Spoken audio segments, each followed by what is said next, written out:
How you like that? You gon' like that? Da-da-da-da-da-da-da. How you like that?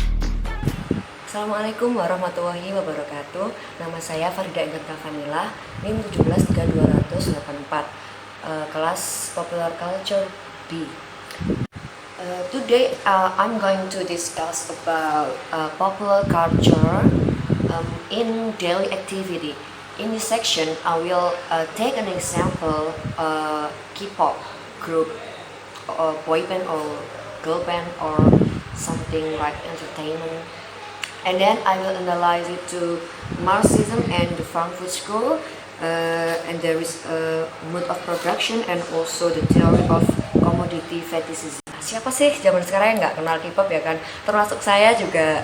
Saya suka K-pop, saya penikmat lagunya, saya suka grupnya juga. Saya agak mengerti lah beberapa hal tentang K-pop. Kalau K-pop kita analisis menggunakan Marxisme dalam segi mode of production, seperti yang telah dijelaskan oleh Pak Agung dalam video pertemuan meeting 6, ada yang namanya nomor 1, cara mendapatkan kebutuhan dasar. Yang kedua, cara bersosial antara pekerja dan pemilik modal. Yang ketiga, ada sistem ekonomi atau bangunan. Maksudnya yang mengatur proses keekonomian. Nah, dalam kasus K-pop sendiri, di sini idol atau artisnya itu sebagai labor atau pekerja ya istilahnya. Sedangkan agensi seperti SM Entertainment, JYP, YG dan lain sebagainya itu merupakan agent atau pemilik, ya pemilik gedung, ya pemilik kekuasaan. Dalam hal ini, idol K-pop atau grup K-pop itu termasuk superstructure atau yang dikenal oleh masyarakat, yang diidolakan oleh para fans, yang terkenal lah, yang muncul di TV dan lain sebagainya. Sedangkan yang base structure itu agensinya kayak SM, JYP yang tadi itu. Nah, kenapa kok yang base ini malah agensinya? Karena idol K-pop itu nurut gitu loh ke agensinya. Jadi misal agensi nyiapin comeback grup A, ya grup A itu harus nurut. Mereka tinggal terima beres dance-nya gimana, lagunya gimana. Padahal yang terkenal nanti itu mereka, tapi yang mengatur semuanya itu adalah agensi mereka, yaitu agent. Analisis yang akan dilakukan adalah apa yang populer saat ini dikaitkan dengan mode of production, atau bagaimana keadaan mode of production itu terkait dengan popular culture yang dinikmati. Misal kita sebagai fans menikmati popular culture-nya K-pop tadi, misal grup A, grup B, grup C, entah boyband atau girl band, kita menikmati tuh, kita nonton video klipnya, kita vote, kita beli albumnya, kita beli merch-nya, kita dengerin lagunya di Spotify sampai beratus-ratus kali. Nah, pokoknya seperti itulah. Nah, setelah tadi para agensi yang menunjukkan sebuah kapitalisme kepada idol K-popnya, kan yang kita tahu idol K-pop itu kan terkenal hidupnya enak, banyak duit. Padahal itu aslinya enggak. Mereka kan dimulai dengan audisi, trainee selama bertahun-tahun, selama berbelasan tahun bahkan untuk menjadi seorang idol. Dan mereka itu harus membayar semua biaya yang ada di entertainment selama trainee tadi setelah terkenal. Jadi pas debut dia dapat duit itu nggak dia terima sendiri, jadi ya diambil sama entertainmentnya. Dan untuk selanjutnya apabila dianalisis menggunakan the Frankfurt School, di mana ada sebuah teori yaitu commodity fetishism. Fetishism sendiri itu adalah istilah untuk mengatakan bagaimana orang-orang itu sangat patuh atau fanatik terhadap sebuah brand atau pada artis tertentu, yang dalam hal ini itu idol K-pop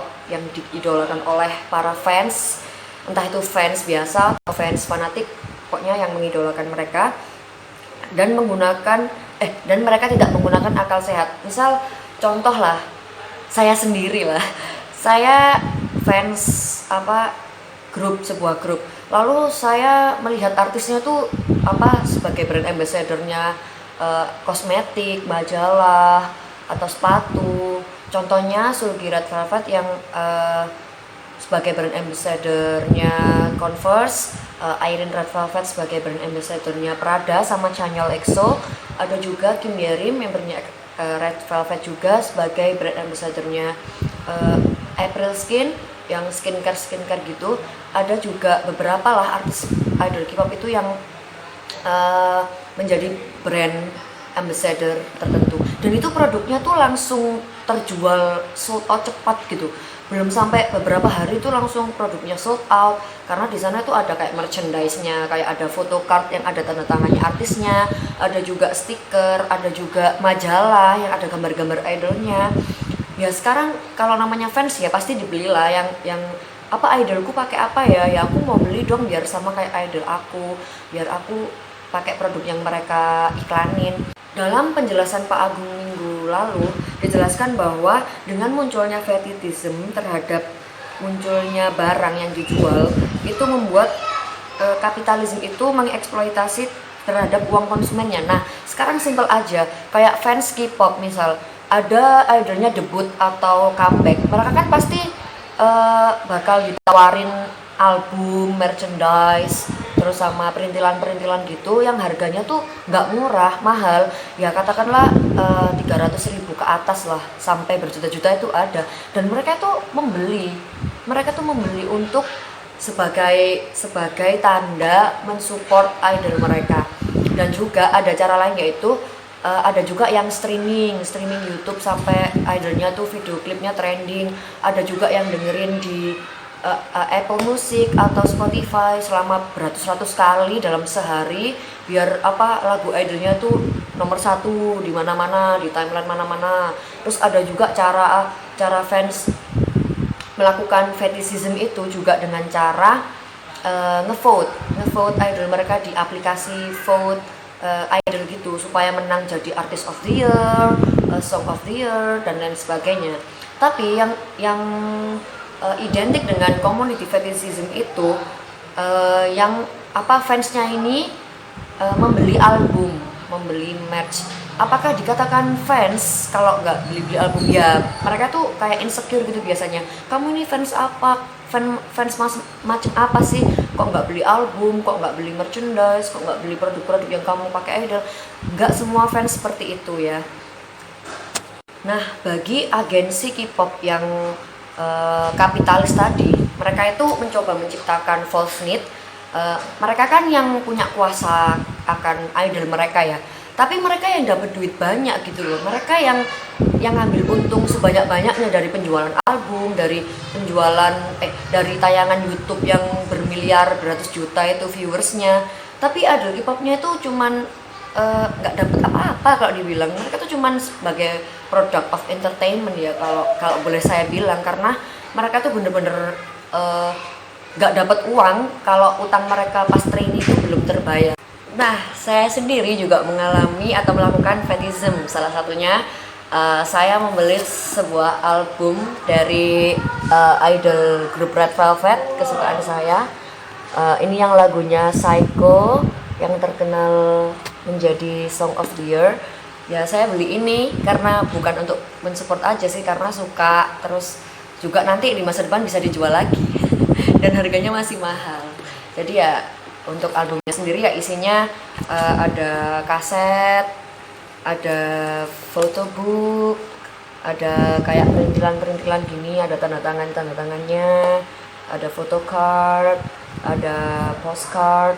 Nah lalu apa sih efeknya seorang fans yang mengikuti fetishism atau melakukan fetishism? Yaitu mereka akan dibutakan gitu loh, blind gitu. Jadi kayak mereka menciptakan false need atau kebutuhan palsu, sehingga mereka melupakan kebutuhan aslinya yang benar-benar mereka butuhkan, true needs. Mereka lupa akan semua itu. Yang penting mereka punya duit dikit buat beli merch idol K-pop, buat beli perintilan yang berbau-bau idol K-pop gitu. Menurut mereka untuk membeli hal seperti itu mereka merasa puas, senang, terus pokoknya kepuasan surgawi duniawi gitulah. Jadi mereka lupa akan kebutuhan aslinya. Lalu apa sih yang diharapkan dari analisis Frankfurt ini yang commodity fetishism itu tadi? Ya kita diharapkan sadar atau realize bahwa true needs itu lebih penting daripada false need, yang dimana false itu hanya memenuhi keinginan diri sendiri, memuaskan hasrat. Ya dari analisis ini kita harapkan seorang fans yang ngefans pada idol K-pop itu masih memiliki kewarasan lah. Kalau punya duit itu ditabung buat beli-beli yang lain, buat beli-beli buku atau kebutuhan sehari-hari yang benar-benar kita perlukan. Tidak harus kok mensupport idol K-pop itu dengan cara membeli merchandise mereka untuk menaikkan mereka di nomor satu di mana-mana, mendengarkan. Bisa juga mendengarkan musik atau di YouTube yang sekedar pakai kuota lah ya, nggak pakai uang. Jadi banyak cara untuk mensupport idol kita. Bisa juga lewat hashtag di Twitter, meramaikan event di media sosial yang setidaknya tidak menimbulkan fetishism dan menjadi hedonisme gitu loh. Kita sebagai mahasiswa terpelajar yang apalagi yang udah belajar cultural studies, popular culture, ya perlu banget lah menyadari hal-hal seperti ini agar kita tidak terjerumus pada komoditi fetishism. Terima kasih, sekian penjelasan dari saya. Wassalamualaikum warahmatullahi wabarakatuh.